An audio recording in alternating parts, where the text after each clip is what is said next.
Yeah. Okay, well, I'm glad you did that. Out of here. You're out of here, man. We're live. We're live. Hi, everybody. Hello, look who's back. Hi. I found her. Yeah. The long lost other person as part of this thing. Where was I last time? You were at a game, remember? See, so you forgot. All Next of week us. too. Yeah, all of us got to hear just through the little game changer thing how everything was going, but you were there Really? live taking horrible video. So one I of the know. things that you don't know behind the scenes of last week is every time Eli was supposed to come up, I was supposed to get a video of the at-bat because I could see the at-bat like you saw last week. I mean, I could kind of see the little thing pop up like, oh, you had a double. This one over here, who does YouTube, is supposed to take a video of the action. The first video I sent, what was happening there? I think you said you pressed it a little late. Eli was already like almost rounding first. No, he had already swung through it. He already made contact to the ball, but I got everything else. So if this happens again next week and it's just us with no you, you're going to have to try a little harder on getting the videos. I got a better one with the second shot, though. You did. I did. Much better. Yeah. So hello, everybody.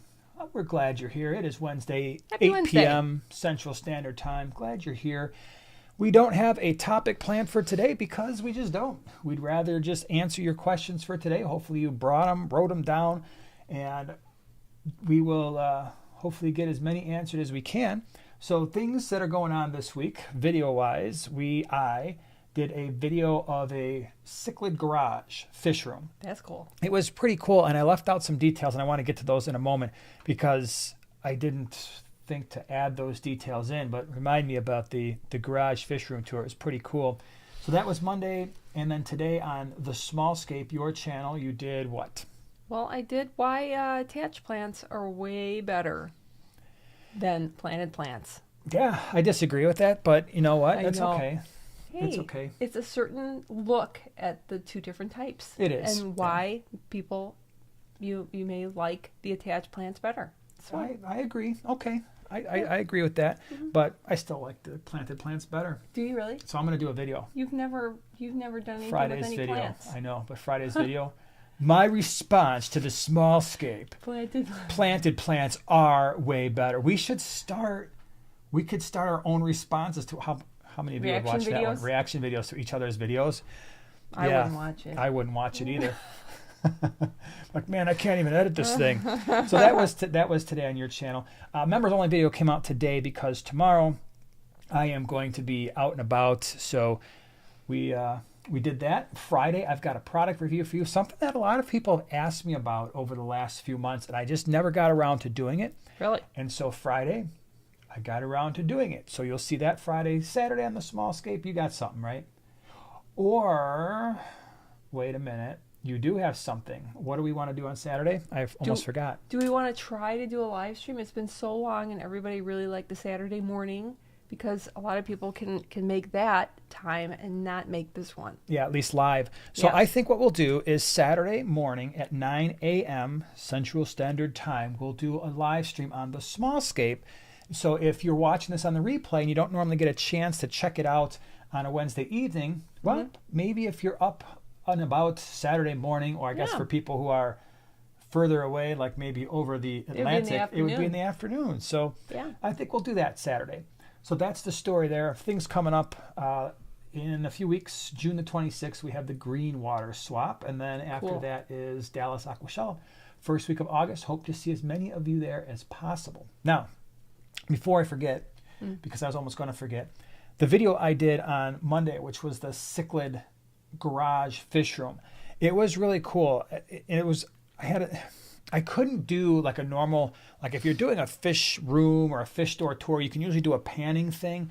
But this garage, let's just say that every square inch of it was fully, completely utilized with fish tanks and fish breeding.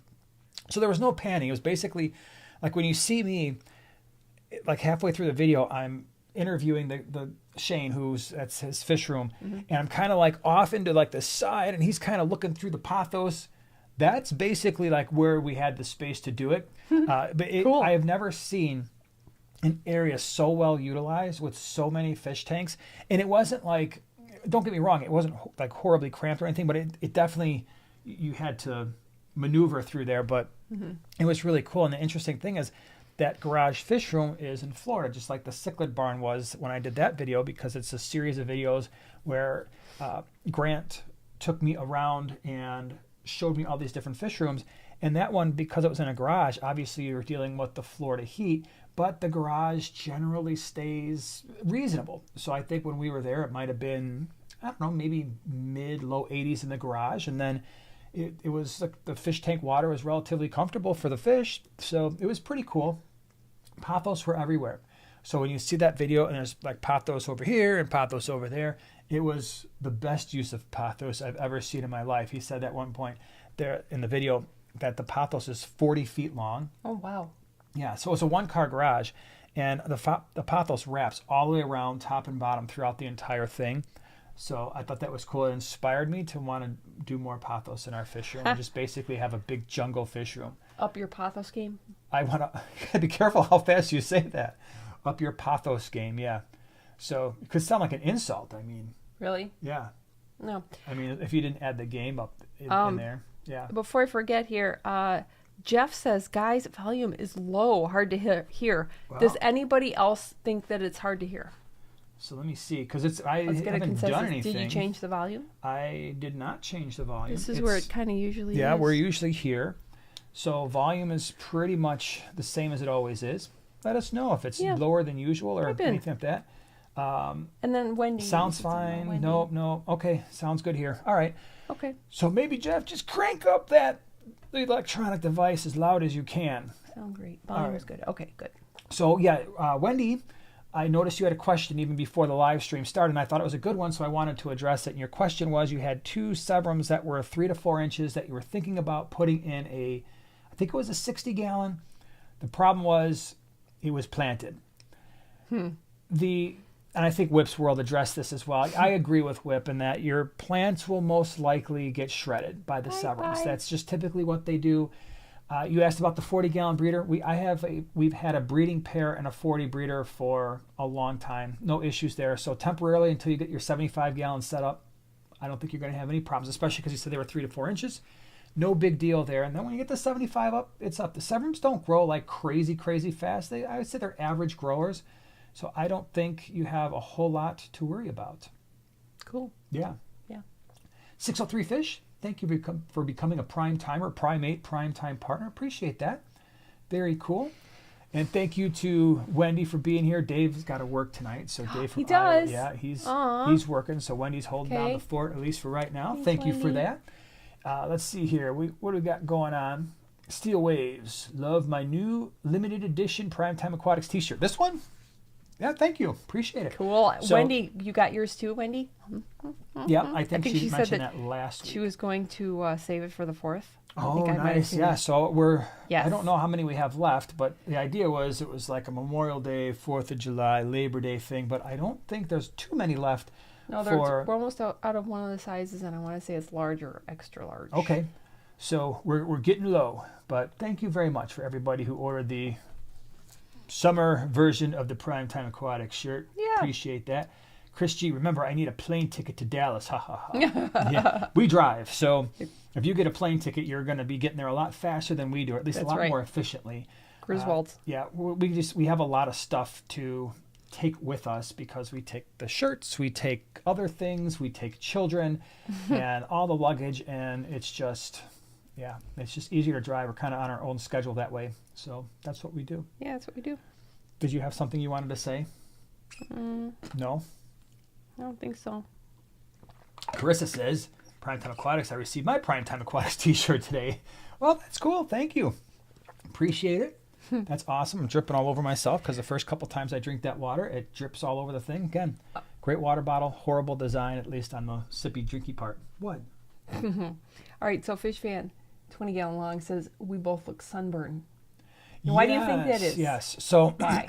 The reason for the sunburntedness that is going on right now is over the weekend, Saturday, Sunday, Monday, we had lots and lots and lots of baseball games. So Eli was in a tournament and he played 4 games over 3 days, and it was just this thing where we were outside pretty much throughout the peak hours of the day all day long. So Yeah, slowly thus my the arm reason got why it. we're a little bit, it's not like the camera, like, what's going on with their skin tone? No, we're a little red. We're a little burnt, but I guess in some ways it's better than January and being frozen.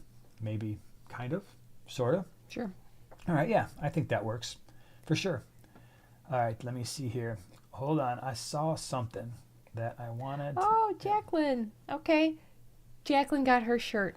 Carissa Sweet Pea, a.k.a. Carissa Sweet Pea. Nice, Yay, very cool. I'm so glad. Awesome, thank you. Enjoy. We're in good health. Benjamin says, I went to the cichlid barn in Florida last week. It was amazing. Oh, that's cool. Yeah, so that was the video we did, or I did like a week or two before the video on Monday. That was the first one of the series that I put out. The cichlid barn is in Florida. Yeah, it's an impressive place, and the fish there are, if you're into peacock cichlids, and he's even got a couple of Mbuna setups, it's you could probably spend a lot of money there. I know I could. So thankfully I was getting on a plane at that point, and I didn't take anything with me, because between that and the actual meeting for the Pasco County, I could have been spending a lot of money. So it was good that I didn't drive. DK Chef says, are you going to Keystone in Pennsylvania? No, I don't think we are. Yeah, Are we? probably not, just because we're trying to sift through all of the travel commitments that we have, and I'm actually looking at, we've got so I wanted to do the Triple Crown, right? But that was the last weekend in July, which was going to be the weekend right before Dallas Aquashella. So we said, no, we can't do the Triple Crown because we really want to be at Dallas Aquashella. So that's August. And there's, then the swap season really kicks off in a high gear starting in September. We've got Aquashella Chicago in October, which obviously we don't have to travel for that because we're local, but there's still a lot of things that we have to do to get ready for that show. And then there's still the OCA in November that I would like to get to. And like I mentioned, I think it was last week or 2 weeks ago, my teaching schedule is starting to get back more to normal as opposed to teaching from home. And with that, it's going to make it a little bit harder to get around and go to these different things. And DK Chef, thank you so much for becoming a primetime or primate primetime partner. I appreciate it. Hope you enjoy it. Okay, now I also have a question. This is a good question. This is from QD McGraw. In the event of a power outage, how long would the bacteria in a canister filter survive? That is a wonderful question, and it was something, I think I might have talked about this in a members video a couple weeks ago because someone asked the question. So basically, when it comes to how long will the microbes survive in a filter, all right? Well, we can talk about canisters or hang-on backs or even sponge filters. There's a few things. You're talking about a canister filter, which probably has the fastest attrition rate, right, or death rate in any type of filter because it's completely enclosed and there's not really a lot of oxygenated water there, right? So if you're dealing with a sponge filter, they're going to probably last the longest because they're completely surrounded by water. There might still be a little bit of water movement, and there's a big volume, or at least the largest volume possible in the system. Hang-on back filters are probably going to be not as good as a sponge filter, probably better than a canister filter in terms of survival rate, because while the volume of water is pretty small, if you take the lid off of the hang-on back filter, and if you ran an air stone in there, like if you had a battery-powered air stone, that would be awesome. You could certainly do that. The canister filter is probably going to be one of the worst. Under gravel filter would also be pretty bad in terms of having the microbes survive. All that being said, I don't really know. You're going to start losing bacteria probably within 10, 15, 20 minutes.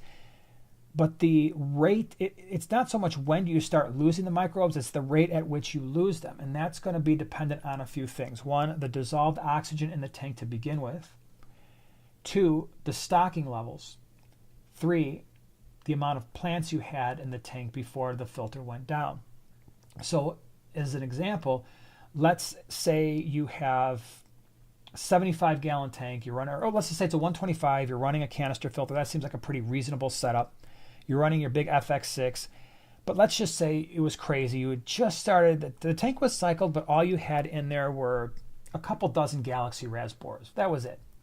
So the bio load is very, very light. The microbes are not only in the canister filter, but they're also throughout the aquarium. you might not have any issues at all. Right? So the microbes, yeah, they're going to die, but there's still enough dissolved oxygen within the system and still within the canister filter where it's like, all right, they'll survive. If you take that same setup, as you increase the stocking levels, the dissolved oxygen goes away faster and faster and faster. And not only that, you've also increased the amount of microbes in that system, and especially in the filter. And so as those microbes start to die, that creates a greater strain on the environment. So it's really hard to say, okay, this is how long you have before your tank is going to crash. If you've got plants, obviously that's going to help with dissolved oxygen. If you had a lot of surface agitation before that, that will help as well. So within 10-15 minutes, you'll probably get some death, but the question is, what's the rate? That's going to be more important. And unfortunately, I can't answer that because there's so many variables out there. All right, let me see here. I saw a whole bunch of stuff come through here. Stacy's been a member for 6 months. Thank you so much. Hi. Have a fancy goldfish with swim bladder, quarantine, Epsom salt, and feeding peas, still floating, but otherwise fine. What next? Thanks for the help. The medication side of things, you are looking at Expel P, which could potentially help, and Paracleanse. So those... I mean, you're already doing the Epsom salts, right? You're already trying to feed the peas. So after that, then it's like, okay, well, if those aren't working, then you're at the medication side of it. Those are the two that I would try. No guarantee it's going to work, unfortunately, but hopefully it gets better for you. Fish Fan 20 gallon long, thank you so much for the super chat. What movie? I believe God made me for a purpose, but he also made me fast, and when I run, I feel his pleasure. Oh, yeah. Yep. Chariots of Fire. See, now I've never seen that movie, but I've heard that quote before. Yeah, that's a good one. All right, I'm going to write back at you. Okay, you ready? I'd sit this... I'm going to leave a name out. I'd sit this one out. Wait.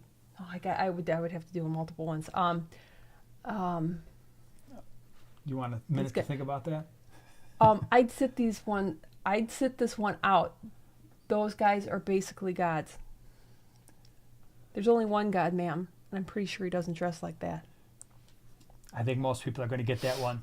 Jason, thank you so much for the super chat. Just received a new, to me, 55 gallon, thinking about stocking with Apistogramma cockatoides, stir-by Cories, dwarf rainbow, and rummy nose tetra. Thoughts? I like it. I like that idea. I think you've got a bunch of fish that for the long term should get along just fine. Nothing's unusually large. Water parameters for the most part they're all gonna do fine in average water parameters. In a 55 gallon with the Apistos, you're good with at least a couple pairs. You could even try 3 pairs in a tank that size, and most likely they would get along fairly well. The Cories will do fine. I could see you doing 8 to 12 Cories in a tank like that. Dwarf rainbows, easily, if you wanted to do a dozen of those, and 20 rummy nose. I mean, not all at once, right? So, I mean, you got to cycle the tank and all this stuff, and I'm sure you know that. But, yeah, that could be a really cool tank. Let them all settle in and see if you want to make any adjustments. That's cool. Very nice. That'll be exciting. Whitemaster's here. Whitemaster, what's up? Yeah. Glad you're here. Oh, wait. Yeah. It says, dealing with a basement issue here at my dad's house, but I still wanted to pop in and say hello to everybody. If I can't make it back to you, sending my love. Oh, well, good luck with the basement issue. Hope that resolves. Yeah. Bobby says, have you bred angelfish in your tap water? Yes, I have had angelfish breed in our tap water and had some fry survive, didn't pull them. It was in a community tank. They all eventually went bye-bye. But yeah, and that's at a pH of 8 and water hardness of 10 degrees general hardness and KH and GH. So they will breed in that water, or at least some do.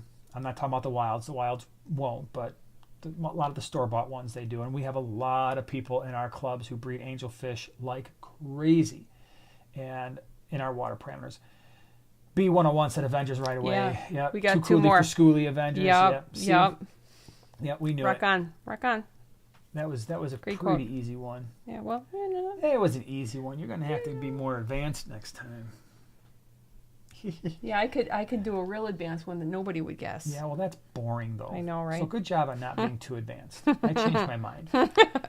Stephen, thank you very much for the super chat. What have you found is the best way to keep a QT tank cycled, or should I not worry about feeding the good bacteria, or do they die without ammonia? Again, just like we were talking about with the canister filter, if you've got nothing in the tank, eventually you're going to have very few beneficial bacteria. And then if you put a half dozen fish, let's just say it's 10 gallons. So as an example, you got a 10 gallon, maybe as a hang on back or a sponge filter in there. At one point you QT'd some fish for a month. Let's just say you had, 8 to 10 small tetras in there. They lived in there, you fed them, they eat all the things. Out they go, they were healthy, and now you leave that tank sit for 3, 4, 5 weeks, and there's no bioload really in there other than the microbes that were in there. You're going to lose microbes. You're going to lose bacteria. And so if you go back to the store and you add in a dozen new tetras, could you have a temporary ammonia spike? Maybe, which isn't the best thing when you're doing a quarantine process. So what I do with the quarantine tanks is there's two things going on. One, most of them have a bristlenose pleco in them, and then I feed that, and those things produce a fair amount of waste, so I'm not too worried about the bioload there. The other thing is, and a lot of people overlook this one, snails. A lot of our quarantine tanks have Malaysian trumpet snails. I like them because they just burrow, and I don't really see them once the lights come on, and I'll feed them. I'll let them do their thing, and that too will create some bioload for your fish tank without having actual fish in the tank. Now, that could be bad depending on your medications, because let's say you've got an ick outbreak, you don't have any ick X, and you just start throwing something like copper safe in there, and now all your snails are dying. That could create a problem. So you just got to be careful with that. But I do often leave at least a bristlenose in a quarantine tank or snails just to keep them cycled. Some people don't do that.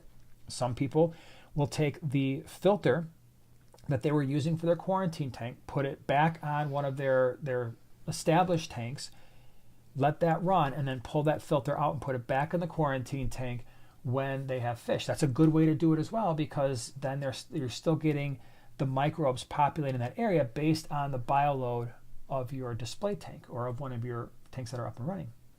All right, so WhipsWorld says, Joanna, who was referred to as Point Break, Tony Stark called Thor Point Break. Yeah. You're talking to somebody who named her Jeep Phil Coulson. That's right. Yeah, you did. Remember that? And you basically almost cried when Phil got shot. Oh my gosh, that was like the worst. Yeah. I can't believe But they then all pulled of a him sudden off. he just kept saying, it's a nice, was it nice in Tahiti? It's It's, really nice in Tahiti. I don't remember what he was saying. What was the quote from the TV show? Yeah, that got really weird. It got really weird. Yeah, I don't even think it's still on anymore. I don't watch TV It's all in such a long beautiful in time. Tahiti, or something like that. Yep. All right, let me see here. Regina, can you clarify for all of us, the swim bladder is an essential part of this fish anatomy. If there is a problem, that's when it's called swim bladder disease. Yes, that is true. So the swim bladder helps the fish maintain its buoyancy. The swim bladder will fill with air and decrease with air, and that's how fish actually do the vertical nature of their swimming stuff. It's not so much that they're expending a lot of energy to do so. Michael says, any idea why a seasoned tank would be extremely cloudy? It's a guppy mosh pit that is heavily planted. Tanks do weird things sometimes. So first thing, check your water parameters. Make sure you don't have any ammonia or nitrite spikes, because if one of those two things have happened, that can very often lead to some type of a bacterial bloom, cloudy water sort of thing. If you went in to a heavily planted tank and you started doing some gravel vacuuming or something like that, that can stir up some stuff to make the water cloudy. If you changed filter media and you got rid of most of it, again, sometimes that can create some cloudy water, especially if you create a temporary ammonia spike. Number one thing, check your water. The number two thing is sometimes it's best just to leave those tanks alone. And so we have, from time to time, we'll have some tanks where we'll do tank maintenance, it gets cloudy, and then 2 days later it goes back to normal. And then we do the maintenance, it gets a little cloudy, it goes back to normal. So as long as your water parameters are fine, that means no ammonia, no nitrite. Nitrate, let's say if it's planted 30 parts per million or less, if that's all the case, your fish are healthy. And also check the actual glass inside the tank, because sometimes you'll get that biofilm over the front of the glass, which will make the tank appear cloudy, when actually it's just the glass is kind of fogged up from the inside. From the inside. Yeah. What you got? Laura said, Tahiti, it's a magical place. Thank you very much. That's exactly what it was. Yep. Good job. That's all right. But Whip says, so who gets flicked too hard? Is it Hulk? David Banner? No, I don't think so. I can't picture the scene. I can like Yeah, part of I my picture brain it can too, remember yep. the scene, but I can't remember the Yeah. exact scene. Yep. Let me see here. I thought I had a good one here. Michael says, will plants do well in gravel substrate? I was Will thinking plants of... do well in gravel substrate? Sure. Yeah. Yeah, I know there's a Believe it big or not. debate. No, well, let me be careful here. The plants that we use do fine in gravel substrate. We're not using carpeting plants or anything like that. Mm-hmm. But your typical, you go to Petco, PetSmart, your typical local fish store type of beginner intermediate plants, they've all done fine. Whether it's sand, gravel, it's never made a difference. And so what I mean by that are every crib we've ever tried, every sword plant we've ever tried. What else? What do you plant besides those two? Because that's the ones I do. In Swords, crypts, and gravel. So what else would you plant? Val. Oh yeah, of course, Val. So all the beginner stuff does fine. Never had an issue. We use root tabs when we set the tank up initially, and then we basically don't even add those anymore after the tank gets established. Yeah. Yep. Molly says, how many Harlequin rasboras could I fit in a 60-gallon with 5 Corys and a betta? 60-gallon. So I've got a 40 breeder with, I want to say like 6 or 8 of them in there, but there's also some Congo tetras, a couple big angelfish. If I were doing a 60, if that 60 is a 4-foot tank, you could do 25, easy. And it would look pretty stunning. Mm-hmm. So I wouldn't hesitate to throw 25 in there. Yeah. Chris G says, this is a good question. With all the tanks we have, how often do you test water parameters? Almost never. So I think when you're looking at testing your water parameters, ammonia, nitrite, nitrate, GH, KH, pH are for the most part the ones I worry about. I will test them when setting up a new tank. I will test them when we're adding fish to that tank, making sure that, especially I don't have any ammonia or nitrite spikes. After that, I generally don't worry about it. And here's why. Because our KH is about 10 degrees, we have a fair amount of buffering capacity, which means when we have some added bioload, it's not going to have an impact on our pH at all. So I really don't test anything unless there's something wrong. So maybe like we just mentioned, oh, the water's kind of cloudy. Let me go ahead and test. Oh, wow, I lost a fish that wasn't really old, wasn't really showing a lot of signs of, just age or disease. Let me test the water. So I would probably test at those points. I think it's really important that we as fish keepers have, even if it's just a test strips, we're more likely to use those than a liquid test kit. Let's face it, busting out the liquid test kit and doing all the water, making sure it's up to line, dropping the drops, doing all the shaking, waiting, all that stuff, it stinks. I don't like doing that. So yes, the test strips might not quite be as accurate as the liquid test kit, but boom, you dip it in there, 5 seconds later, like, all right, here we go. So, but that's the only time I test at this point is something's wrong with the tank. That's it. And if we're just setting one up. Barky B, how do I add more gravel to a tank without messing up the plants?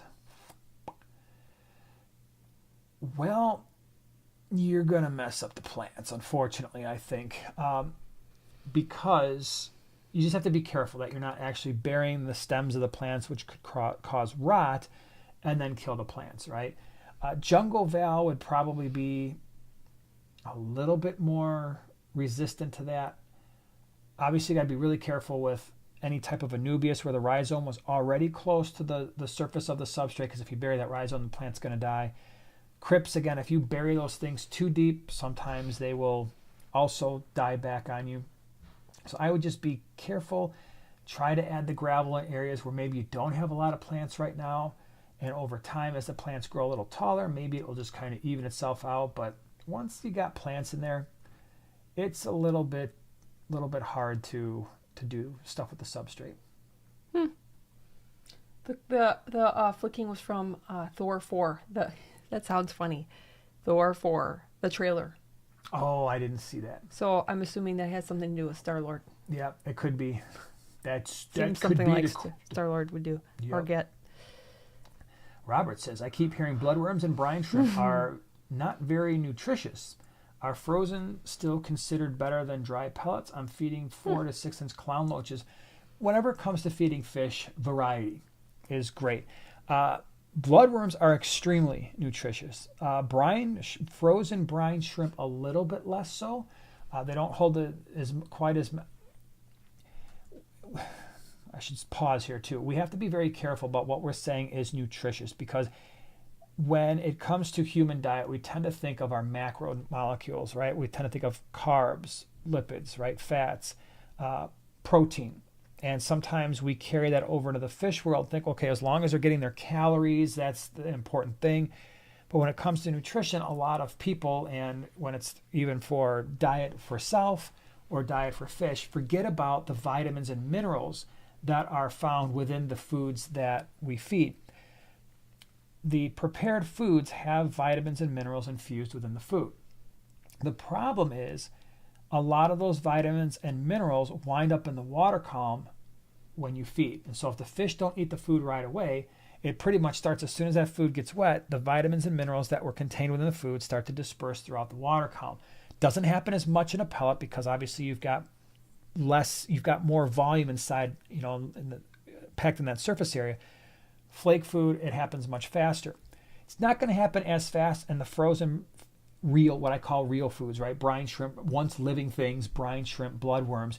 So in that respect, you are sometimes getting more vitamins and minerals into the fish. But the brine shrimp, it doesn't provide necessarily the calories that bloodworms do, but like everything, a variety. We try to do that to the best of our ability as well. So, all right, I got a couple. Okay. Good ones here. Raymond would like to know, can you add Cory cats to a 10-gallon with 6 CPDs? Galaxy Raspberries. Yeah, so the fish would get along fine. I don't think the issue is going to be the fish. The only issue you may have, and I'm not saying it's a major one, and a lot of people do it, and I think maybe even we've had that situation where we put Cory cats in a 10. Full-grown Cory cats, it might start to look a little cramped because they get kind of big and bulbous, and a lot of times we buy them at the pet store and they're still maybe an inch, sometimes even less, and they're cute and they're goofy, and we don't hesitate to throw 4, 6, 7 in a 10-gallon when they're that size, but then after a while they get larger, and sometimes it can just look a little cramped at the bottom of the tank. So with a 10-gallon, pygmies. Yeah, the pygmy Cory cats are a really good option. Habrosus Corys are also a pretty good option. So I tend to lean towards those two when it comes to a 10-gallon. Even coolie loaches I like as a bottom-dwelling fish. But so it's not so much that will they get along, they will. You just have to be a little bit careful of full-grown Corys because you want to keep them in groups, right? At least 4, 6 would be better. And sometimes just in a 10-gallon it might look a little crowded at the bottom. All right, I've got another great question. Emily says she just tried out her new Zis brine shrimp hatchery. There are so many babies. How can I store them and keep them alive for a few days for feeding? Put them in the fridge. So as you lower the temperature, that should slow them down a little bit, slow down their metabolism, slow down their growth rate. Because the problem with live baby brine is usually you're going to get the best nutrition from them somewhere around 18 to 26 hours. Depends on your temperatures, depends on the brine shrimp itself, the quality. But we feed basically every 24 hours. So we feed in the morning, we feed at night. So we've got 2 things of brine shrimp growing at all times. If it were me, I would just scale back and not hatch as much, right? So that's this thing, you're like, oh my gosh, I've got a lot here. I can't possibly feed this all. Start scaling back. So if you did a whole, if you fill that thing up and you're like, okay, I've got too much, now it's going to last me a couple of days, you can just put a quarter of everything into that contraption and then hatch out a little bit less, because I think that's the ideal way to do it. Because even if you slow them down, at some point, if they start eating those nutrients that they have contained within themselves, all of a sudden you're just basically feeding a barely living exoskeleton to your fish that has very little nutrition and can be actually not great to feed to the babies, the baby fish that is. So, but yeah, put them in the fridge and then try to feed them out fairly quickly if you can. You got something else? Sure do. I am. All right. Mike says he's new to the hobby, also a new subscriber. Yahoo! I have a new tank, and I was wondering if algae is a sign that my tank is nearing the end of the cycle. It usually is. One of the things that when you're looking at a fish tank, especially there's no fish in there, algae, if you've got plants that are starting to grow, that's another one. So usually that means that you've got an ecosystem that's starting to flourish a little bit. Not always though, because some of that brown algae can come on real fast. You still want to do two things. Well, three really, if it were me. One, test your water, because this is the time when I would be testing when you've got a new tank set up, just making sure that your ammonia and nitrite is basically gone. You're starting to see nitrate registering on your test strips or test kit. Two, if you haven't done so already and you really want to put fish in, get live nitrifying bacteria. Not all starter juice that claims to, oh yeah, this is going to jumpstart your cycle works. You really do need to have a product that's live nitrifying bacteria. We use Fritzzyme 7. So that will certainly help in that respect. And then the third thing is, even when you think the tank is ready to go, just add the fish slowly. And when you do that, you reduce the likelihood that you get an ammonia spike or a nitrite spike, which can be kind of stressful. Yeah. What True. you got? You're not doing your job? You're taking a break over there? No, I always got something going here. All right, Joe Provenzano says, finally, after a week, I was able to click the link. Click the link. Well, thank you for clicking the link. I appreciate assumably to become a primetime he partner. Joe is a primetime or primate primetime partner. What? Thank you so much. Yeah, so interesting story about that. A while back, I went back and forth with YouTube, like the YouTube help rep people, because I don't see it on my phone. I do not see the join link on my phone. I see it on desktop. I sent them all kinds of screenshots and examples of how it's on my channel. It's not visible, yet on other channels it is. And it was this whole big thing. We went back and forth via email. And at some point, YouTube, the reps were just like, "Sorry, it just doesn't work. We can't do anything about it." So I'm like, so I think I even reached out to everybody on the live stream, like, "Can you see it?" And some people were like, "Yeah, we can see it." So I'm glad it's there for you, because it's not on my own channel. If I log in under my other account, I don't see it there either. And it's very frustrating. Yeah. So let's see here. Is that Elburn? I believe so. All right. Any advice for someone with nitrites in their tap water? 0.25 parts per million. Yeah, get new tap water. 0.25 parts per million. I was going nuts doing water changes when cycling my tank, only to test my tap water. Yeah, that happens, especially for people who are on a well or they live near farms and stuff like that. So a couple things. Thing number one is a lot of the water conditioners, they will neutralize ammonia and nitrite and nitrate. So that is one thing you can do, is add that stuff. Two, if you wanted to have like the perfect water, you could use RO water. It's not necessarily perfect for fish, but what I mean is it wouldn't have any of the nitrite or anything in it. And then you would have to remineralize it as you add that stuff in, but that can be a major pain and it gets expensive. So the other thing is obviously live plants, pothos, we had just mentioned at the beginning of the live stream. If you take the stems and you put the stems in the water, let the leaves grow on top of your tank, they can suck out a lot of the bad stuff as well. The good thing is 0.25, that's not a lot. So it's not like, and it should, once you have a cycled tank, even adding in that water with the nitrite, it really shouldn't be accumulating in any meaningful amount. Yeah, exactly. Okay. All right, Laura says, hi, I'll be moving at the end of the month and have to relocate 11 tanks, 20 gallons or less, and a 35-gallon pond. Any tips? Well, we did a video on it, so definitely check that video out if you get a chance. How to move fish tanks. So there's a lot of information there, but the quick version of that. All right, this thing's got to have a hole in it because now it's just literally dripping everywhere. Oh my gosh, I'm making a big old mess. Maybe you just have water within, like between the rubber, I don't know, this thing. like outside shell and the glass. Does anybody else have a bottle like styled like this where it's like got the rubber part? I'm just, the water's everywhere, man. I get more water on my lap. Anyway, moving fish tanks. Don't worry, I haven't forgotten your question. 11 fish tanks, 20 gallons or less. I would be patient, and If possible, set aside a day for moving tanks and make that day separate from the day that you're actually going to move your furniture and all that stuff and get settled in. Ideally, if they're 20 gallons or less, if it were me, I would try to make sure that they're level. So if I can put them, in a minivan or something, or an SUV where they're on the floor and they're mostly level, I would really prefer not to have to break them all down. So like a tank, like these tanks back here behind us, they're 8.3 gallons. Would I completely break them down if I had to move all four? No. What I would do is I drain the water down probably about to, maybe it's got a third left. I would leave the fish in there, take the tank. If I don't have far to go, put that, make sure it's flat, make sure that the aquascape is relatively stable. Boom, go, set it back up, fill it up, done. It took all of about, 5 minutes for each tank just to refill it, right? Drain it, refill it.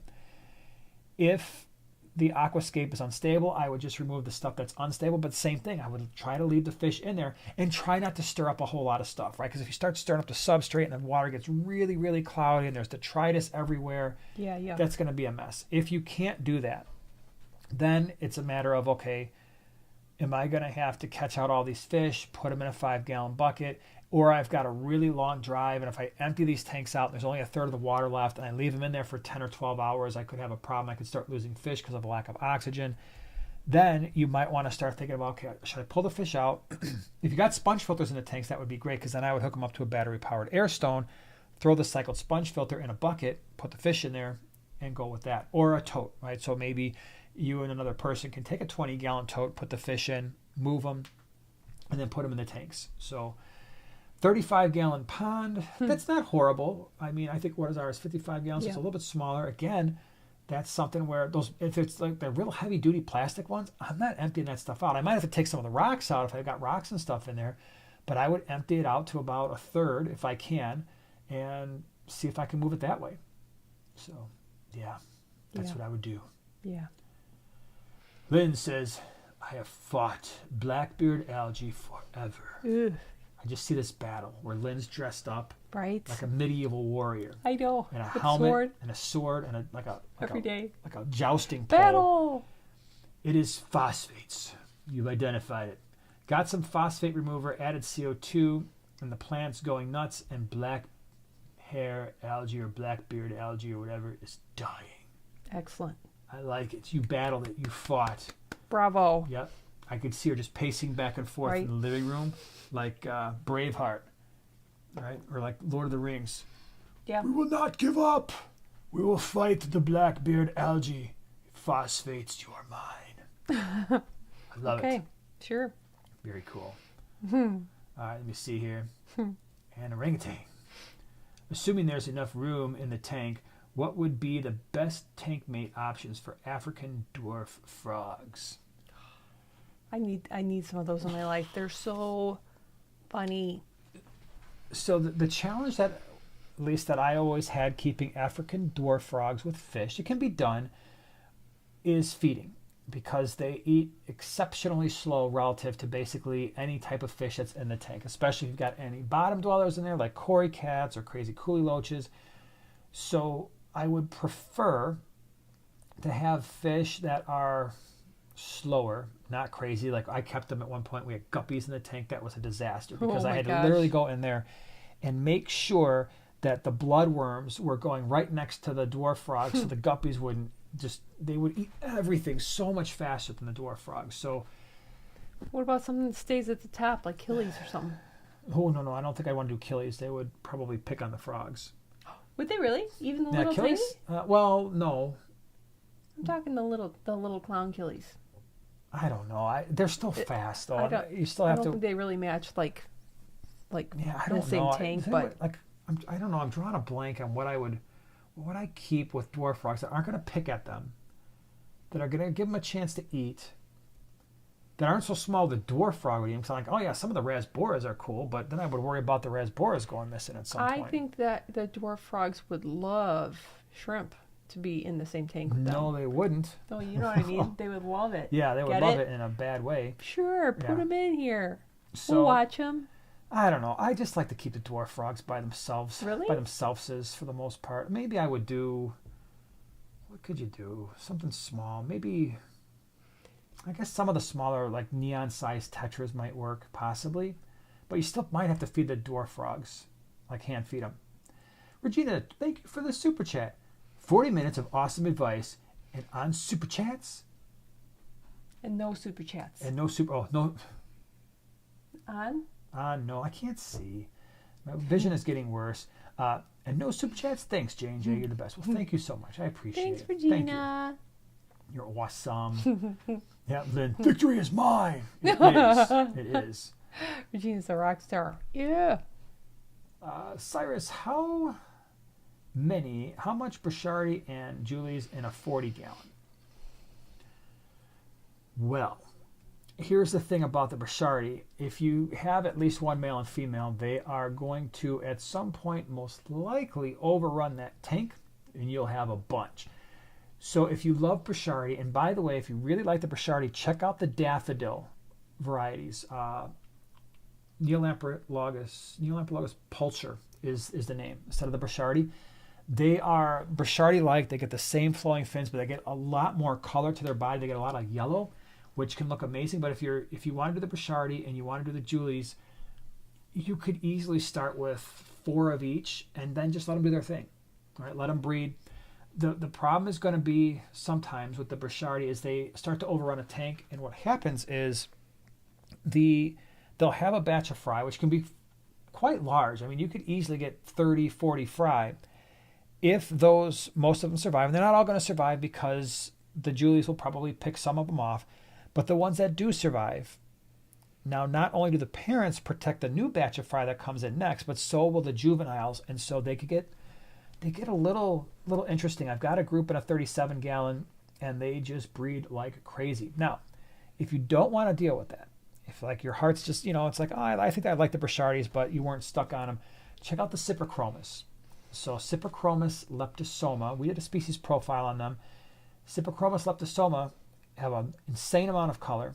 They stay mid-water. They're generally not aggressive towards the other fish in the tank. The fry that they have stay towards the top. They have a lot fewer fry so that the population is going to be easier to manage. And most likely you'll have fry survival going both ways. So just something to think about.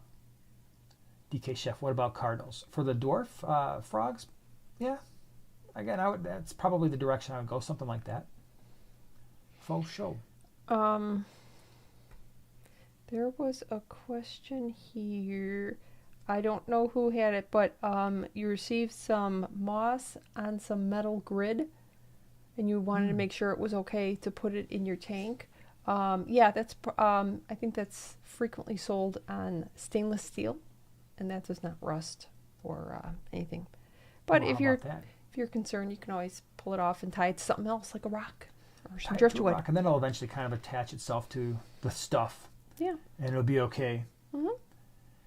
All right, let me see here. Andrew says, is the metal... Oh, that's the part you just read? Mm-hmm. Oh, no, yeah, on the Java moss. Yeah, it's just to weigh it down for the most part. And have it hold on to something. Otherwise, you're just going to have it floating willy-nilly all over your tank. Wendy's saying bye-bye. She has to get up in 4 hours to work. Well, thanks for being here. Wow, that's Wendy. Hardcore right there. Oh, my gosh. Yeah. Sleep fast. Go night nights. Yep. WhipsWorld, put that $20 towards a 70-inch TV monitor. Say no to the squint. I can't. I squint, Jerry. I squint. Squinting helps me see. Real good. Mm-hmm. All right, DK Chef, where'd you go? How would 4 to 6 pygmy koi cats do with one betta in a 6-gallon tank? Is that enough space, or should I do something else for the cleanup crew? 6-gallon is possibly, depends on the betta. It depends on just the personality of the betta. I mean, the pygmy koi cats are going to ignore the betta, obviously. It's just whether or not the betta will ignore the pygmy koi cats in a 6-gallon tank. Some do, some don't. But unfortunately, have a backup plan because you won't figure that out until after you put them together. Often works best if the pygmy koi cats are there first and the betta goes in next. Will also probably work out better if your betta is a female as opposed to a male, just because they tend to be a little bit more chill. Not always, but often. So yeah. Matthew does stuff. Hey everyone, just stopping by to say hi. I will join next week's stream because I won't have school to worry about. Yeah, you probably have finals or something, Oh, right? man. Last tests and stuff. Yeah. Woo! School's actually going to be starting up for me pretty soon again here in what is this? Today, Wednesday? A week and a half? Summer school. How fun. Mm-hmm. Abda, thank you very much for the super chat. 12-inch Phoenix planted 24/7, 3 weeks on a 1-gallon plastic tote with water, plus small rocks, plus plant food, plus fish food. Still no algae. What am I missing? So, hold on a second. So you got a 12-inch Phoenix planted 24/7, 3 weeks on 1-gallon plastic tote with water, plus small rocks, plus plant food, plus fish food. Still no algae. What are we missing? I don't know if we're missing a whole lot. You might just need a little bit more time. The other thing, hold on a second here. Do you have any water movement going on? Because some types of algae would benefit from a little bit of surface agitation, so maybe an air stone. So if it hasn't been included in the mix, try that because that could potentially help. B101, where would you recommend I get CO2 and O2? I know, so the CO2, I know some people get the CO2 canisters from like the paintball hobby stores. A lot of people use those. I don't know about the O2. Some of that stuff, in order to buy the canisters, you have to have a license or be registered as a laboratory or something like that, because the O2 can be a little bit flammable. So, but CO2, the paintball stores should have that. O2, I don't know why use just an air stone. As long as it's got surface agitation, you should be fine. There usually isn't a need to add oxygen to a system, as long as you got the surface agitation there, whether it's air stones, small wave makers, that kind of thing. You got something? I'm sorry. No, you don't have to be sorry. I was thinking. Oh, okay. Yeah, people always think that I'm like angry. Well, you gave me a look. Yeah, I know that people say I have a look, but that's usually when I'm thinking. So I can only say that it apparently pains me to think.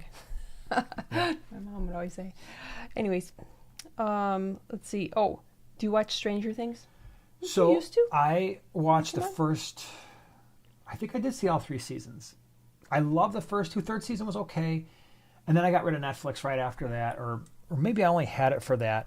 But I haven't had Netflix in many, many years. And I just don't know if I'm going to bother with season 4, although it's going to be tempting because I really did enjoy that show. Yeah, I like Stranger Things. They lost me on the first episode. I was like, I'm out. Yeah, I didn't understand that because it was just a good... Oh, a kid disappears. I'm out. Well, I know that, but that's the whole point of the show. He doesn't disappear forever. Well, I didn't know that. Well, you should have kept watching. No thanks. All right, whatever. But yeah, it's season 4 is coming out from what I understand. Pretty cool. All right, let me see here. Alice B. I have a 4-inch arowana in a 6-foot grow tank. He has 2 stingray pup tank mates. Water changes every 2 to 3 days. Why would he stop swimming at the top and stay down the bottom? I've only had 1 arowana in my whole life. Didn't keep it, well, it died on me after about size like this here. Really? About this here size. So I don't have a lot of experiences with arowana. I don't know why it would be down there. Is it still eating? Is it swimming? At least, is it still active? Because arowana usually are in motion a lot. So I don't know. I wish I knew more. Just I don't have the experience with them. Barky B, my Siamese algae eater eats duckweed. I am so happy. Yeah, those things will sometimes do that. That's pretty cool. Yeah. Let me see here. I wish I had somebody in all my tanks that ate duckweed. Well, I have a lot of fish in my tanks that eat duckweed. Chris G, how do you even have time for TV? Haha. I don't. That's why I don't watch TV. We don't have cable. Haven't had cable in probably, it's got to be probably 18 years. Yeah. Maybe 17, 18 Forever. years. Haven't had Netflix in forever. Just don't have time. Usually if I'm watching something, it's on YouTube, and I'm the type of person where 95% of the time if I'm watching something, it's educational. It's like, wow, I feel like I learned something from that. Nerd. So, yeah, that's just how I roll. We'll watch movies and stuff, but Yeah, I don't really have time for TV. Is there any puffer other than a pea puffer which doesn't need to be fed snails for teething? I don't know. I haven't kept any puffers besides pea puffers, but I think, from everything I've heard, pretty much all of them do need the snails, or at least tooth care. So a little puffer dentist. Hold on, I saw something I wanted to... let's see here. How true is the thing about dirted tanks? Is it really effective or just a myth? Dirt has a lot of nutrients, so plants will tend to grow very well. I don't do dirted tanks just because when you do a dirted tank, you put the dirt in first, you cap it with sand, and the issue that I would have with a lot of my fish tanks is I like to be able to put whatever fish I want in the tanks whenever I want. And so if I have to move something around, I've got a dirted tank that I'm like, oh my gosh, anything that digs is a no-go. So since we keep a lot of cichlids, that means a lot of the fish that we have, if I'm going to have to move fish, often it's something that's going to be a little bit more on the aggressive side, whether that's African cichlids or our medium to larger South and Central American cichlids. They like to dig. Shell dwellers like to dig. They would mess that whole situation up, and the tank would be a disaster. So I thought you at one point were thinking about experimenting with the dirted tank. I was considering it. Yes, haven't gotten around to it, but yeah. It's definitely on the list. Regina says at prime time, any luck keeping Severums with one Oscar? Yeah, that's usually a combination that works okay in a large enough tank. So if I had a 6-foot tank, I wouldn't hesitate to keep them together. Neither one of them are particularly aggressive. For the most part, the green Severums tend to be, in my opinion, the most aggressive of the varieties. But yeah, I think in a large enough 6-foot tank, sure, it could work. Brian says, would you add discus to a 75-gallon with a group of 6 Tapajos and 2 Acara? Probably not. I think the 6 Tapajos are eventually going to give you some challenges in that if they start to breed, they're going to push the other Tapajos away from whatever area they're breeding in. So you're going to get a little bit cramped in terms of space there. It's not like it can't be done. I'm not saying that. The Tapajos and the Acara are a good combination. You just have to watch and see if the Tapajos, how many breeding pairs do you get in there, and do they start to quarrel? The problem with the discus is they don't like to be stressed out by all that activity, and the Tapajos are assertive, I would say, when it comes to the Geophagus.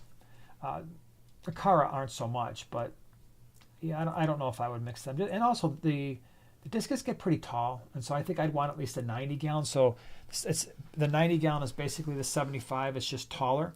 And if I wasn't doing that, I would want a 6-foot tank. So that's probably how I roll with it. So let's see. Taco 2440. What type of thread is aquarium safe to attach plants to rocks or wood? Will any work from the craft store? If I went the super glue gel route, do you put it on the rhizome or the stem? All right. So as for thread, I think you're okay with pretty much anything because you're only using a very small amount. So just your basic cotton thread should be fine. A lot of people like to use fishing line. I mean, that's meant for fishing. And but for super glue, I would suggest putting it on the rhizome. You can also put it a little bit on the roots. Just know that wherever you put it on the rhizome, nothing will grow from that little portion, so be kind of sparing. But there's lots of room on the rhizome for other leaves and roots to grow, so it's not that big of a deal. And I have lots of videos, crazy little hacks, how you can attach with the darndest things. Yeah, you've done a lot of attachment videos on have, the SmallScape. Because there's so many options. There are a people lot. Want to glue, don't want to glue. If you have a large piece, a small piece. Yep. So many options. There's a lot of options. Steel waves. All right, a few nip tail fins typical with Von Rio tetras. I have 12 and a 36 with 15 purple emperor tetras, clown pleco, and dwarf gourami. Just wondering if they're stressed. Do you know, are the Von Rios nipping at each other? Yeah, so that can happen. I mean, they can chase each other around a little bit. When I'm looking at this, though, I'm looking at those 15 purple emperor tetras because they can also be fin nippy, and the dwarf gourami can be fin nippy. So you've got a couple of potential suspects in that tank. All of them are fine. The stocking options that you have there are fine. So you didn't do anything like, oh man, I'm way off on this.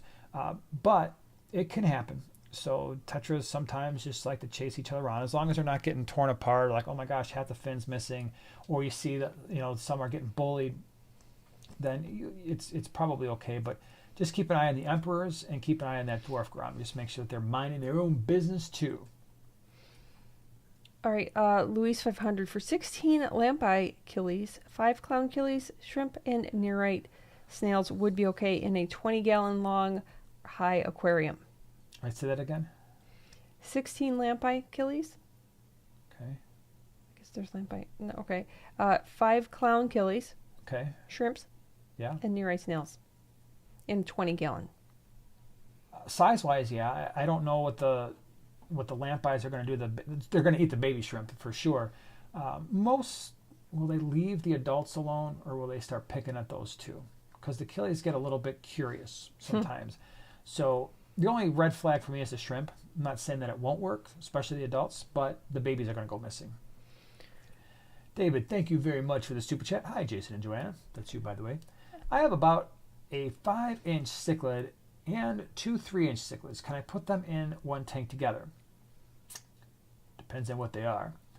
Depends on the size of the tank, but if it's just, okay, they're based, let's say they're all in Buna, maybe. Again, when it comes to mixing cichlids, it's all about having a backup plan, because it just really depends on, like I said, size of the tank, the rock work. Are you adding the 2 3-inch cichlids to the 5-inch cichlid tank already, or is the 5-inch going with the 2 3-inch cichlids? Because I would rather add the larger one in last, where the other smaller ones were already established. That will sometimes work better. And what kind of cichlids are they? And what, yeah, sure. What, you know, obviously, what kind of cichlids are they? I've typically had better luck when I add smaller cichlids to existing tanks, because a lot of the existing cichlids don't see them as a threat. In the 75-gallon Buna tank, I've done this a number of times, over the last, I don't know, however long that tank has been up and running. When I try to add fish there, usually I will add them large enough so that they can't be eaten, but not so large where the other fish are like, whoa, what's going on here? You're in my space, bro. So that's worked out fairly well. But you just have a backup plan, because you just never know. Cichlids being cichlids. Cichlids got a cichlid sometimes. Yep. All right, let me see here. What do we got? What you got? All right, Jess wants to know, will you guys be selling black Corys anytime soon? Black Corys, if I can find them. That'd be pretty cool. Yeah, that would be pretty cool. There's a couple Cory cats that I'm looking to bring in. So the problem with Cory cats is they can get expensive, right? So a lot of the cool ones, you got to be, like, from my perspective, you got to be really careful about bringing Cory cats in, because a lot of people love Cory cats. They don't necessarily care, okay, is it a panda Cory? Is it a stir-by Cory? Is it a green Cory? Is it an albino? Those tend to be less expensive, and they're fun, and they're goofy, and they're great, and they do their job. But when you start bringing in some of the more expensive Corys, I really like them. My guess is you probably really like them, and a lot of people sitting here listening to this would probably like them, because you'll notice the difference is like, wow, that Cory cat kind of looks like a panda Cory cat, but instead of the vertical stripe right by the eye, it's closer to the mid part of the body, and there's a little bit of a stripe going the other way, and you're like, that's worth 3 times as much as a panda Cory. But for the vast majority of the public, they're like, there's a Cory cat. That's a Cory cat. They look almost the same. Why is this one 3 times as much as that one? I'll take the cheaper ones. So, but yeah, if I find the black Cory cats, I will probably bring in a small group. Let's see here. Saya 7M. I think that's what it says. Thoughts on 6 clown loaches in a 40-gallon tank. If they're very small, like inch and a half, you'll have a little bit of time before you have to move them. Clown loaches are relatively slow growers, but they do grow large, and it's possible to stunt their growth in a smaller tank. We have 5 or 6 in a 150, and the 2 largest ones, I would say by now are about 10 years old, and are probably, I don't know, maybe 7.5 inches, maybe somewhere around there. They can grow up to a foot, and I've seen them as large as a foot long. They can get big, as you know, because you want to keep 6 of them. You have to keep them in groups. I would not keep them in a 40 breeder long term. It would be a temporary solution until I got a 6-foot tank up and running. That's just how I would roll with it. And then obviously a 6-foot tank is not going to be sufficient when they're a foot long either. And so I recognize even with the 150, that may not be the best thing forever and ever either. So just, it's something that I keep in mind. A better option, if you like that goofy type of personality, there are a lot of different types of botillas. So in a 40 breeder, we have the red-tailed botilla. It's basically like a clown loach in terms of its shape, its personality. They can be a little bit more aggressive than the clown loaches, but they've got a blue body, reddish orange tail. We've got a half a dozen of those in a 40 breeder with some Severums. It's been working out great. They hide a little bit more sometimes than clown loaches, but really cool. The tiger botillas are also pretty cool. The what is the other one? I'm losing the other one. I just had it. It's gone. But some of the smaller botillas that only get 3 or 4 inches, that would be a better option to keep 6 or 8 in a 40. Not quite as colorful, though. I understand that.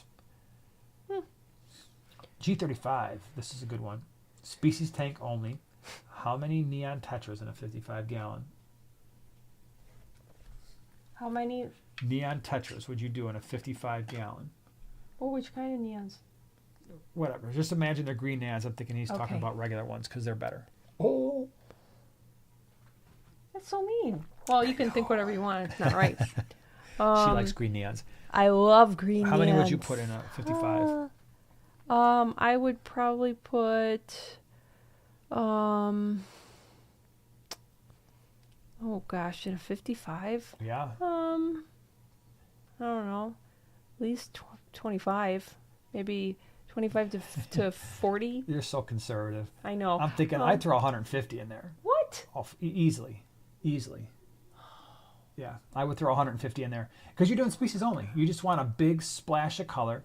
Oh, that would be amazing. Easily, I would throw 150 in there. And I think it would look pretty cool. When we were setting up when I put that large order in, I think it was 350 Galaxy Rasboras in a 29. That was temporary. It wasn't going to be in there forever, but that was just crazy looking. Absolutely crazy. Now I think we were down to like a dozen, but because we sold almost all of them. But in a 55 long term, I wouldn't hesitate to put 150 in there.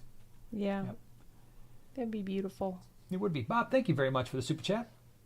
I have a mixed Mbuna gang in a 75-gallon tank. One of the Aratus has turned dark and is not playing nice. Thoughts on how to work around this? Get rid of him.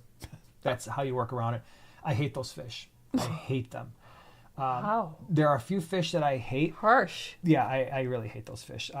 Because just like you said, stinkers, huh? So what happens is, for those of you who are not familiar with Mbuna cichlids, the African cichlids, they get a bad rap. They get a bad rap as being these super aggressive fish that are impossible to manage, only for advanced fish keepers. And yeah, you should have some experience keeping fish before you do the Mbuna. No, I don't think that they're that hard to manage the aggression. As you've seen in our 75-gallon, we've had numerous videos over that tank and fish room tours, and you don't ever see fish up in a corner hiding or completely destroyed, fin nipped or anything, because I think they're relatively easy to manage when you have the right mix. There are certain Mbuna that I would never add to that tank. Aratus is one. Demasoni is another. The third one that I would prefer not to add that are in that tank right now that I'm probably going to have to remove, somebody gave me, because they were moving, they gave me the bumblebee cichlids. And they get fairly large and they will get more aggressive. And yes, just like with your Aratus turning black, the male bumblebee cichlid is also starting to turn black. So a lot of people buy the bumblebee cichlids and the Aratus cichlids when they go to Petco's, PetSmarts. They look at the mixed African cichlid tank like, oh, that's so pretty. It's got yellow and black and it's going to look amazing. And it really does look nice, but the males get like this jet black and kind of like these purpley iridescent stripes. In my opinion, they don't look as good as the females, and they get brutally mean. They will mess up a tank for sure. I've seen Aratus cichlids at 4 inches absolutely dominate some very large South Central American cichlids that are also fairly aggressive. Get rid of that fish, and I promise you, I know people say, well, but then the next fish in line will step up and be the tank boss. Yeah, that's probably true. And no, it is true, but they usually don't do it the way the Aratus does, which is basically like, I'm pretty much going to try to kill it all. Everything that's in here, one by one. Wow. It's like the Ted Bundy of cichlids. It's a horrible fish. Lynn's looking for blue-eyed rainbow fish. I know Flip had them. Yeah. Yep. She's looking for a dozen. So keep your eyes open for some. I don't know. Did you ever bring them any to the swaps? Blue-eyed rainbows? Yeah. I've Did you? brought... I brought the Furcata rainbow and... Not the blue-eyed.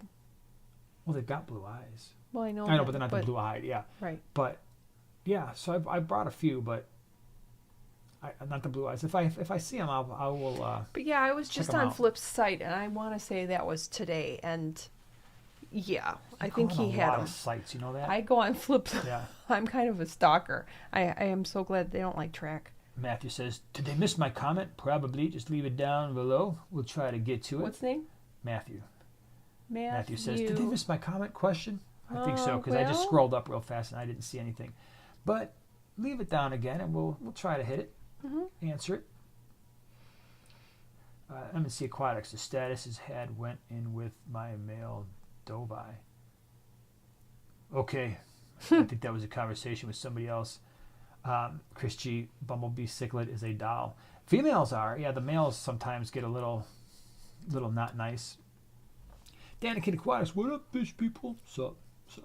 WhipsWorld, thanks for the super chat, my man.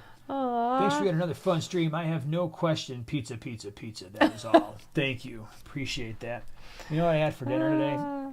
So Wednesdays is usually, Joanna usually has to go into the office, although today she didn't. Mm-hmm. And so we're always pressed for time. And so usually it's like, all right, we got to eat out on Wednesdays, go to the live stream, got a bunch of stuff going on. Today, and your pizza idea sounds really good because I'm really, really hungry right now because I thought it'd be a great idea for dinner. Like, go to Chick-fil-A. What do you want? Oh, just get me the salad. Yeah. The chicken salad. They have good salads It's there. very good. I scarfed that Right. bad boy down in less than 10 minutes. Mm-hmm. And now I'm sitting here Now and I you're know hungry. pizza sounds really good right now. Wingstop sounds excellent right now. Not sponsored by any of these companies. But if I was, I would eat Wingstop like pretty much every Wednesday night. Just throwing it out there, Wingstop. If you want me to have... Actually, I wouldn't because I'd have like this big mound of... Because you got to eat the wings with the... All right, so here's the question. Are you ready? Here's the question for you. If you're doing wings, bone-in or boneless? Yeah, Which answer. one? Go ahead. You got to answer because we have a disagreement on that kind of thing. Yeah, but I'm special. I mean, like special weird. You're special. That's true. And I say Boneless or bone-in wings? that. Yeah. Because I really have a taste for wings right now. But then I'll get the meat sweats and it'd be horrible. Yeah, you'd be 'Cause sorry. Yeah. I'd be really sorry. Mark K. Pets. Minimum size tank for a clown pleco. She is 1 inch right now in a 10-gallon. Now, if I need, I can transfer the 20. Clown plecos are fine in a 10, in my opinion. So they don't get very big. I've had a female clown pleco. It might be... Is it the oldest fish? No. It's not the oldest fish we have in the fish room, but it's really close because the Raphael cat is probably the oldest fish we have right now at least 13, 14 years old.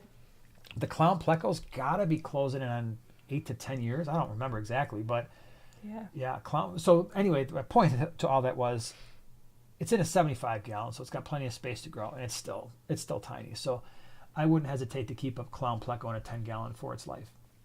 Chris G, thank you for the super chat. Yes, another awesome Wednesday night. Thanks, J&J. Yay. Thank you for being here. Thanks, Appreciate it. Chris. Glad you're here. All right, here we go. Boneless. Yep. Boneless are chicken nuggets And not the same. and not this. I agree with man. I think for me personally, you got to be covered in sauce. All right, that's just it. When you eat chicken wings, No. your hands have to be orange. That's so gross. Your beard, or if you don't have one, your face needs That's to be why you orange. gotta eat by yourself when you do that. You need to like clean, right? You need to like get all the wet wipes, and you just basically walk into the bathroom like, all right, I gotta wash my face and my hands and my arms because it was time to eat. No. That's just I eat boneless wings only, and there's a lot of votes for boneless, by the way, with a fork. I do not touch them. I don't. Ugh, that's gross. And I will also have you know, I told you I'm special. I had ribs only once, and I cut them and then cut the meat off because I'm not picking it up. And so embarrassing. I wasn't even with you. This was like, I would just be embarrassed for you. I'm sorry. That's man. why I don't order them. Yep. You know, I order stuff I can eat like a like with non-slappy person. Yeah. I can't. like a civilized human being. Yeah, I just. Whatever. Bob says, I'm using used gravel. The gravel that was facing up has a very thick layer of dark green algae. I'm using that gravel in another tank now. What type of cleanup crew will get rid of this algae? Well, first of all, that's cool. If that's a good idea. I've got the same situation right now in the Serum red tail botia tank. I actually kind of like the way it looks. If you don't, that's cool. What would eat it? I suppose if you've got a tank large enough for bristlenose plecos, clown plecos, if you've got small fish, then otocinclus would probably graze on it. What else? My guess is, but I don't know how good of a job it would do, like the rainbow and red-tailed sharks. You've got like a more aggressive sort of tank going on there. Mbuna, although they don't do really great on gravel, so maybe that's not the best option. But bristlenose plecos, clown plecos, otocinclus if you've got smaller fish in the tank or it's a smaller tank. Alice B, I don't like chicken wings. It's okay. You don't have to like chicken wings. Nope. Yeah. Fearless One says, my wife won't eat wings in public. That's because... Good for her. And what's funny is I taught Eli the ways of the forest. That kid, he takes his time with those wings too. He does a better job than I do. It's like, oh wow, here's like even like the knobby parts at the end. He, as long as it's edible, he's eating that part too. I'm like, dang, dude. But I will have you know that dinosaur. Both of them, both our boys, usually have the boneless now. They've come over to the cool side. One of the cool kids. And we all three eat them with a fork. Mom. That's right. I'm a cool mom. What movie is that from? Huh? I'm not like those other moms. I'm a cool mom. WhipsWorld boneless are chicken nuggets. Not the same. That's so I agree, funny. man. I agree. Thunder Aquatics. Glad to finally be able to catch a live stream. It's been too long. Hope you'll Girls have a great rest of your night. Well, thank you. Glad you're here. Mean Girls already. Yeah. Boom. Way to Steel go, Waves, guys. Way to go. Girls. Yeah, Yep. Alice got two. That's pretty cool. Stormtrooper, I want pizza. I do too. Oh, I like cheese and sausage. We've got a place by our house. And what happens if you live in the Chicago area, you get really spoiled and you get very set in your ways with pizza and things like beef and hot dogs and stuff because we've got Portillo's. So, yeah, it can be rough. It can be. Mm-hmm. Yep. Poetic Song. Y'all are adorable. That's you. Like me and my husband, Joanna, grossed out by his wing eating. I'm with you, Joanna. They might be tasty, but they're so messy. They're not worth it. Shaking your head at him. Love it. You know what? I'm sorry. But I feel like a dinosaur when I eat wings. Maybe that's why I just feel like it's just, I don't know. Back to your caveman days. B101. Stop trying to make fetch work. It's not gonna. It's never gonna be a thing. That's right. Yeah. Fetch. I had hoop earrings, and I had to pretend like I didn't even like. Why am I quoting this Old movie? hoop earrings. Yeah. It's actually embarrassing. I could pretty much go toe to toe with anybody and quote that movie because it's one of the more quotable movies out there. Yeah.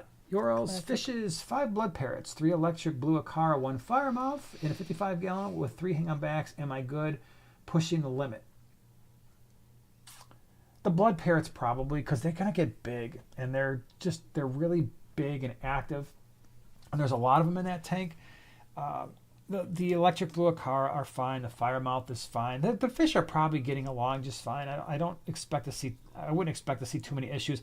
If it were me, I'd probably want to cut the blood parrot population down to maybe a couple 2 tree, just because they do. I mean, those bad boys full grown, they get really big and really round, like little bowling balls run around the tank. So 55-gallon might be pushing the limit just on that side of it. Yeah. Bocce's.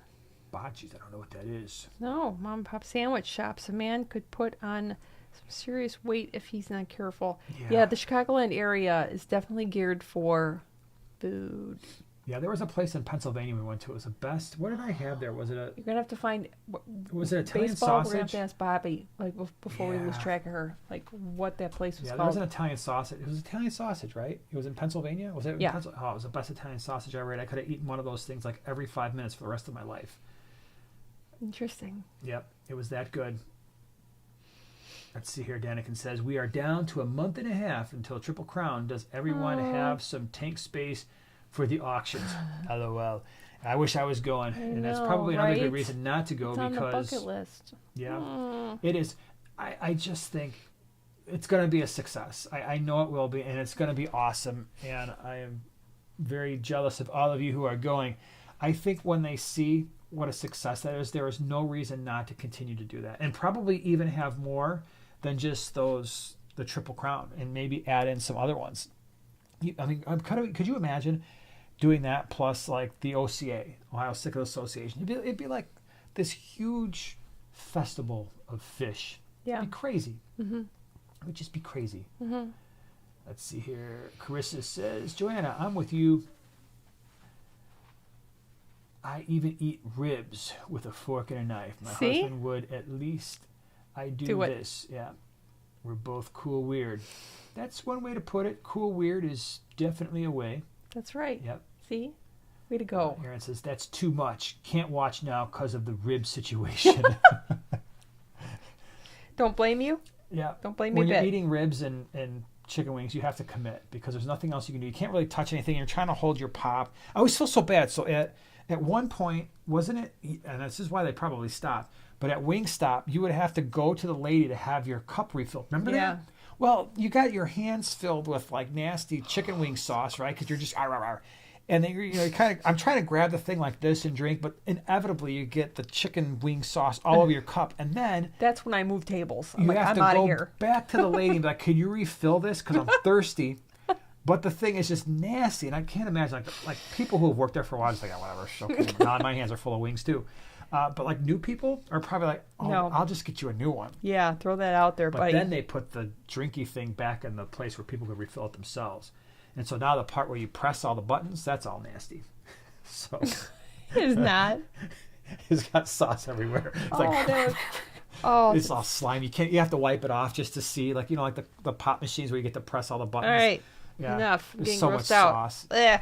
You get like a little squeegee, like, all right, I can find it again. Steel Slinga says, holding your cup like an Ewok. Yeah. Yep. And you're hoping that it doesn't slip out of your hands because your hands are all nasty. Even if you try to wipe them off, it's still messed up. I understand. Real Madrid, good morning from Kurdistan at 5:20 a.m. Oh, wow. Good morning. Glad you're here. That's awesome. We'll take a few more questions and then we're going to call it a night because it's about that time. About that time. Christy, how do you clean your beard when you leave the restaurant? I got to go into the bathroom and I got to go in there and rinse off because otherwise I would. And then I usually just go directly home. That's usually the last stop because I know that it's not going to be a good situation. So yeah, because I have trouble keeping mollies. Water parameters are good, but my tap water is soft and I don't add salt. Do you have any recommendations? I remember you said you had trouble with them as well. I had trouble with a lot of the store-bought mollies because I think a lot of them come from overseas where they're being bred and kept in brackish water or almost brackish water, and then they are transitioned into fresh water when they get to the wholesalers or the pet stores. And by the time they've been in the pet store for a while, they're starting to do that death wobble and their fins are all clamped up and they're just not doing well adjusting. Once I started getting mollies from local breeders, we have the Chicago Live Bearer Society. So like the black molly tank that you see, the low boy, that original strain came from somebody who was breeding them in our water. Absolutely no problem. So I think when they're bred and kept in fresh water, they do fine. When they're bred and kept in brackish water early on and then shipped all around the world, they don't do as well. So the fact that you've got soft water is gonna be a problem. So basically what you'd want to do is try to add maybe some aragonite to your substrate or in a filter bag. Try to bring that GH and KH up. Try to bring the pH up a little bit. That could be helpful. Yes, adding the salt could be helpful, but the problem is a lot of people who keep mollies also like to keep plants. And when you start adding salt, they don't do as well. But certainly salt could be a good option. I mean, you could run the salt at least a tablespoon per 5 gallons if you're just keeping mostly mollies. Now, if you're trying to keep Cory cats or loaches or, like I said, plants with that's not going to work out as well. You got something you want to add? Let's see. Oh, Matthew says, glad I made it to the stream. Glad you made it as well. Woohoo! I like Jason's shirt too. Good job. That's the Summer Primetime Aquatics limited edition. I was in Chicago the other day at a Coldplay concert in Soldier Field. Best night of my life. Wow, yeah, that's cool. Coldplay, I'm sure, can put on an awesome concert. They were still one of the best Super Bowl shows. Remember that? Coldplay, Bruno Mars, and Beyonce wasn't at the same show.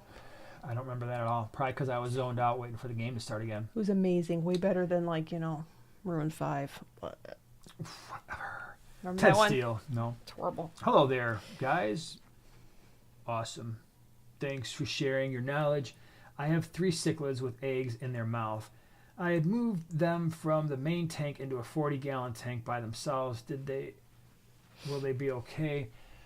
So what I do with those fish that are holding, first of all, it's good that you move them, because holding cichlids can't really defend themselves. They're not going to eat. They're not going to defend themselves, or they can't because they've got a mouthful of fry or eggs.